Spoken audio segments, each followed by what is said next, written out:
Xeon Chemicals presents What are PFAS? Understanding Forever Chemicals in 5 minutes. What are PFAS? The acronym PFAS stands for per- and polyfluoroalkyl substances. This represents a massive family of chemicals, over 10,000 unique compounds, all containing at least one fully fluorinated carbon. One of the most widely accepted definitions comes from Europe and the Organization for Economic Cooperation and Development, or OECD. They define PFAS by structure, having at least one fully fluorinated methyl carbon. Nearly all fluoropolymers fall under this definition. Unfortunately, there's no global consensus as to what constitutes a PFAS. Scientists and lawmakers alike have used different definitions, which makes regulation tricky to navigate, especially between different regions. Regardless of definition, the rubber industry generally recognizes two main types of PFAS: monomeric, which are usually liquids and gases, like firefighting foams and PFOA, and polymeric, like Teflon and fluoroelastomers used in seals and coatings. Why are PFAS so concerning?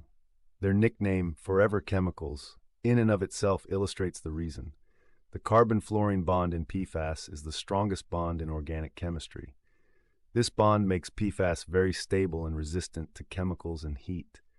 However, this stability comes at a high cost, as they stay in the environment and even inside our own bodies for a very long time. Virtually forever.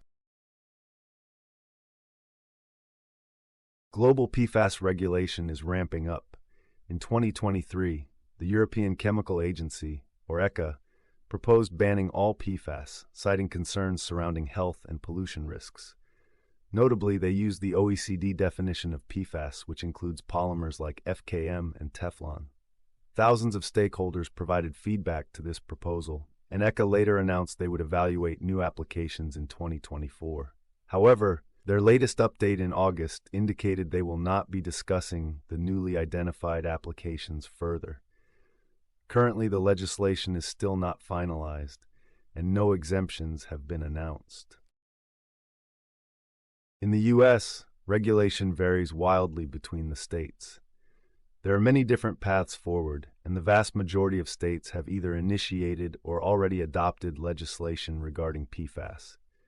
Many of the current restrictions are application-specific, such as firefighting foams, food packaging, and fabric treatments. However, there are some states which have gone further. Maine and Minnesota have both passed laws completely banning all PFAS, including fluoropolymers. Maine is slowly identifying exempt applications, but Minnesota isn't budging. There are also active bills in Iowa, Illinois, Maryland, and North Carolina aimed at banning all PFAS. The state of New York, while not electing for a total ban, has proposed legislation prohibiting PFAS usage in industrial plants. What's been the reaction among manufacturers? Some are still unaware that fluoropolymers could be impacted. Some are waiting, but others are already exploring PFAS-free materials and replacements like HNBR or ACM in automotive. At Xeon, we recognize that replacement of all FKM may not be possible. It is important to keep in mind, however, that PFAS-based polymers may not have ever been needed from the start. Our PFAS-free products are now being successfully used in many applications where FKM was originally considered the standard. These real-life examples help us understand where functional PFAS replacements are practical. Overall, PFAS-free solutions do exist, but success means asking the right questions. What function do PFAS serve? Can we redesign parts or shift specs? Ultimately, it's about knowing what you really need, and Xeon is here to support you in your PFAS replacement journey. For support with PFAS-related polymer replacement, contact Xeon today.